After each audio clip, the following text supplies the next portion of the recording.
In today's video, I'm going to teach you how to deploy your React frontend and Node or Express backend, connect them properly, and make sure your live app works with environment variables. We'll start with the front end. First, take your React project folder and push it to GitHub. This gives you a clean version-controlled source that deployment platforms can connect to directly. Before you do anything else, make sure your project is building correctly on your local machine so you're not sending broken code to production. Once your front-end repository is on GitHub, go to Netlify and connect that repository. Netlify makes front-end deployment very straightforward, especially for React apps.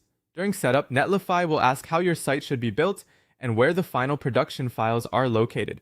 This is where you need to set the publish directory correctly. Depending on your setup, that folder may be dist or build. The key idea is that this should point to the folder generated after your app is built, not your source files. After that, click deploy and let Netlify build your site. If everything is configured properly, your front end will go live with its own Netlify URL. At this stage, the front end may load visually, but if it depends on a backend API, it may not work fully yet, and that's expected. Next, move on to the backend. For a Node or Express server, use a platform such as Render or Railway. Netlify is mainly designed for front-end hosting and serverless functions, so a traditional Express server is usually better hosted elsewhere.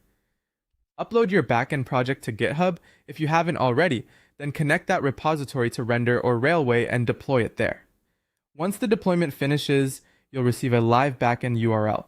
Now go back to Netlify and open your site configuration. Find the environment variables section and add the variable your frontend expects, such as VT API URL or React App API URL. Set its value to your live backend URL.